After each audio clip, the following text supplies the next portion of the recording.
Okay, so I am doing this completely low quality on my webcam. Um, just trying to answer this question the best that I can. I have a puppy sleeping beside me, and so I just don't feel like getting up and doing this well. So anyway, this is the way it's gonna be.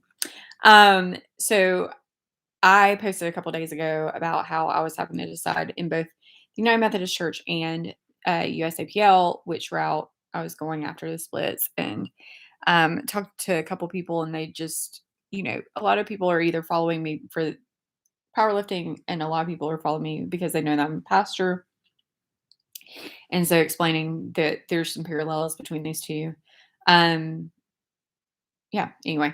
And, people on the powerlifting side don't understand the UMC side, and people on the UMC side don't understand the powerlifting side. So trying to give a summary of what's going on both. Um, if you just saw my other video, it got a little long-winded, so I'm gonna try and make it shorter and give an overview, and then maybe I'll go on tangents on each one. So the summary is, hopefully I'll keep it to the summary. Um, so on the UMC side in 2016, there was a vote to, there were a few different plans that were voted to kind of navigate the diverse opinions when it comes to homosexuality, clergy, homosexual clergy, homosexual same-sex marriages. Those are kind of the big two.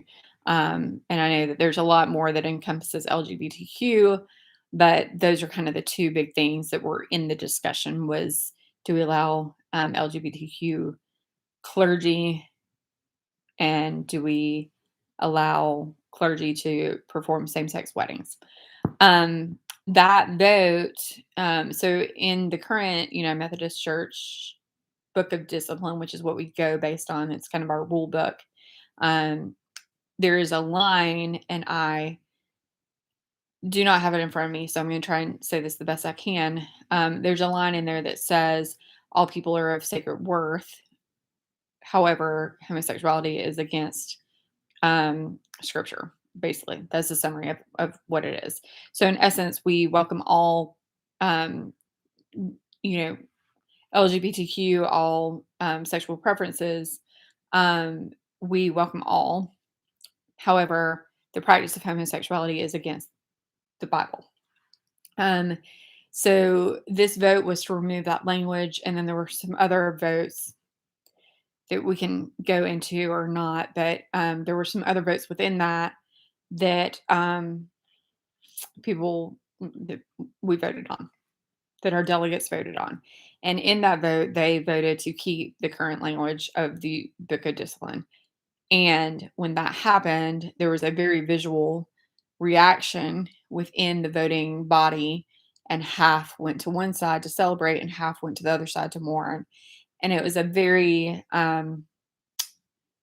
clear picture of the division that has happened within the United Methodist Church. Through some of that, because I want to make this very clear, and I've kind of talked about this.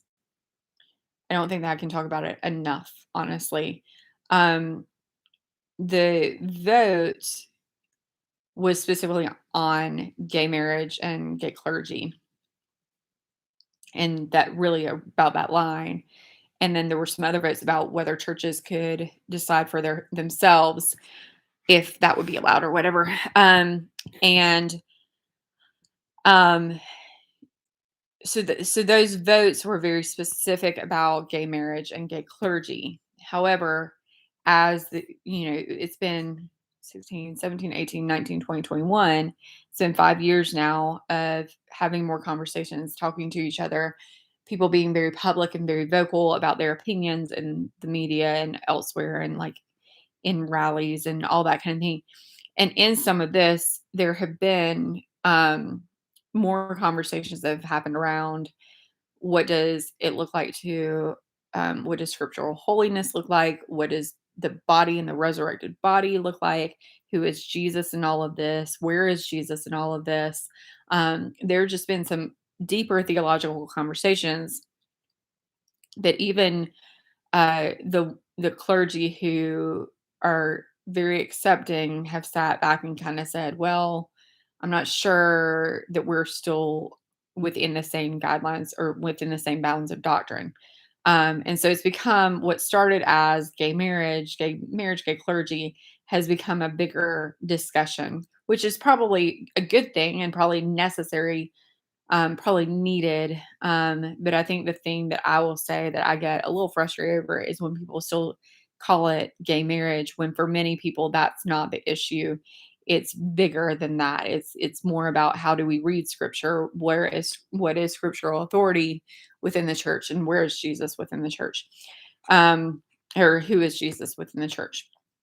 So um, so next year, the plan that is being presented will allow for a new denomination to form, and people are going to have to churches are going to have to choose, and conferences are it's basically within a state. There's some states that have two conferences, but basically within a state, it's a regional division, and each regional division will have to vote if they're going to go the new denomination or if they're going to stay United Methodist Church. We can kind of pinpoint which conferences are going to go new denomination, but but you don't really know. And then within that, the churches will have to pick for themselves if they're going to stay with what their conference chose or if they're going to go the opposite direction of their conference.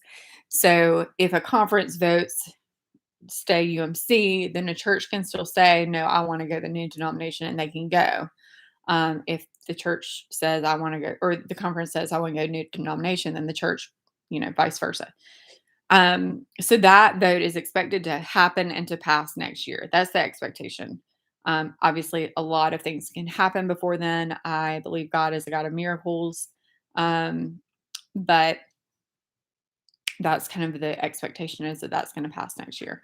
So at that point, clergy and churches are going to have to decide if they're going to stay UMC or if they're going to go one of the new denominations. We know of one already. There's potentially two or three others. So that's kind of the UMC side of it. Hopefully my UMC clergy people can tell me if I kept that neutral enough, because I'm trying to keep it neutral for now. I'll give my opinions later in other videos if you want me to do that. So on the USAPL side, so I compete in a federation. So first of all, powerlifting has many different federations, and federations are divided based on the rule book. And really what it is a bunch of people got together and decided, I don't like that rule of this federation, and so I'm going to go start my own. And so we have a lot of different federations, and some of the differences in rule book or rule books are like what kind of bar you use, where if your feet have to be down or up. I mean, there are all these different things. They're like minutia in some instances, and bigger things in others. And one of the biggest kind of sticking points for all the federations and why there are so many different federations is this idea of drug testing.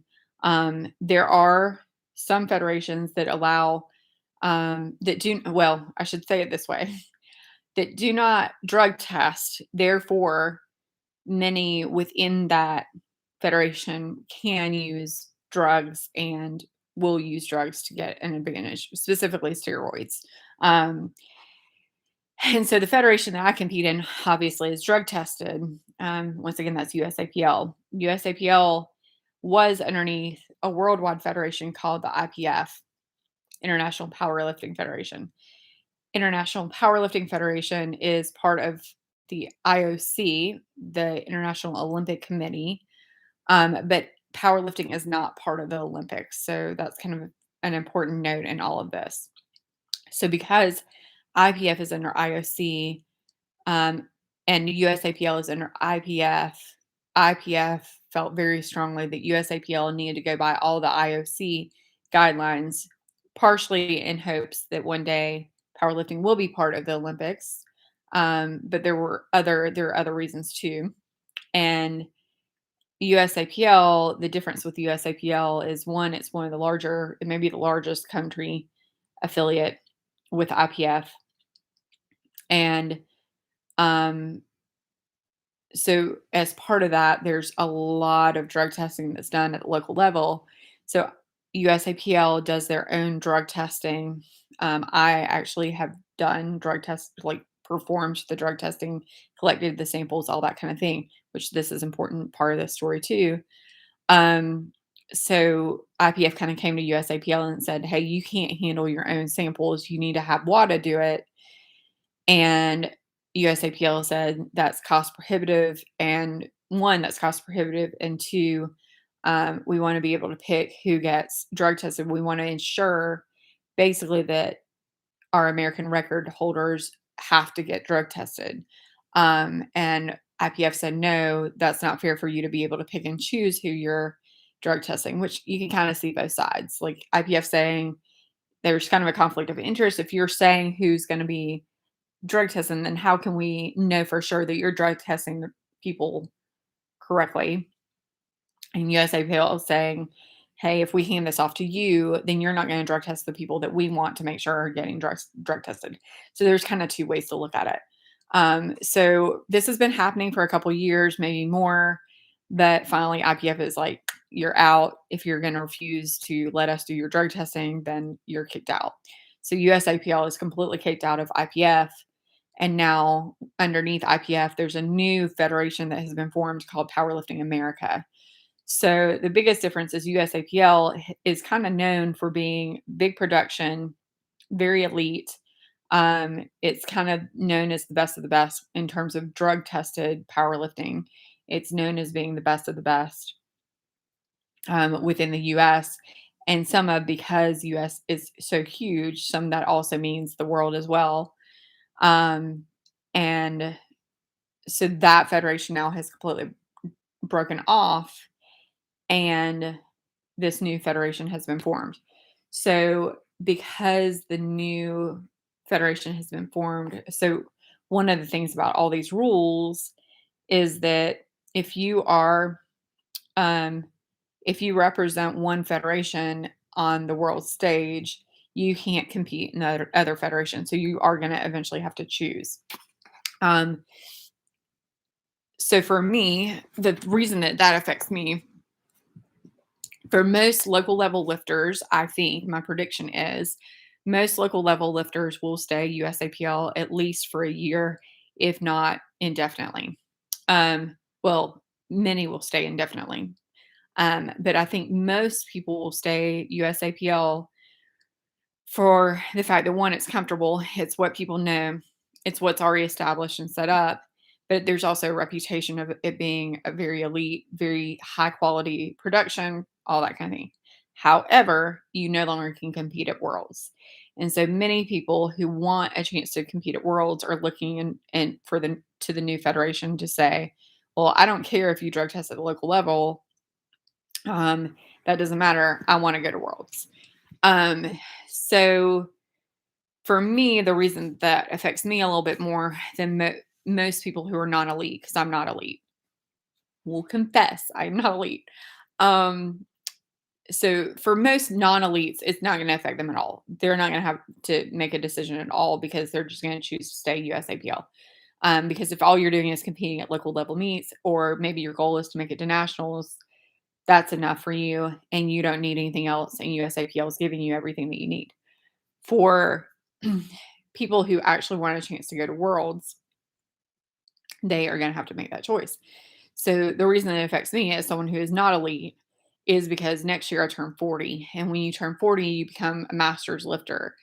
And the pool all of a sudden becomes a whole lot smaller.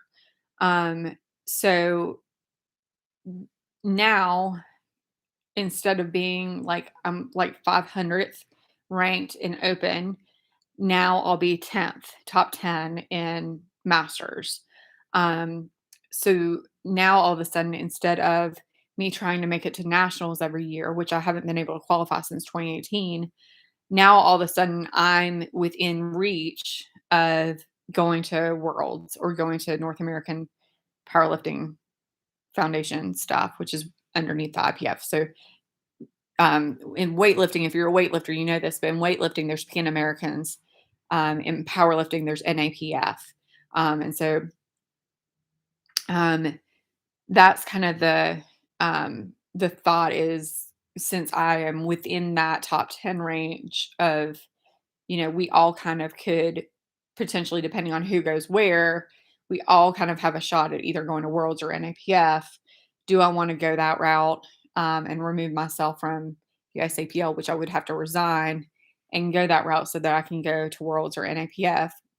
Um, or do I want to stay USAPL where I'm comfortable, where I know people, where I have some established friendships and that kind of thing as well?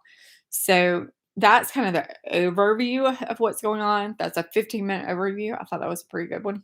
Um, but I can go more in depth of each layer of that, and talk more about what that looks like, and why I think people will go each particular direction in both the United Methodist Church and USAPL too. So hopefully that's helpful. Um, Tried to keep it under 10, but that I wasn't successful. So anyway, there you go.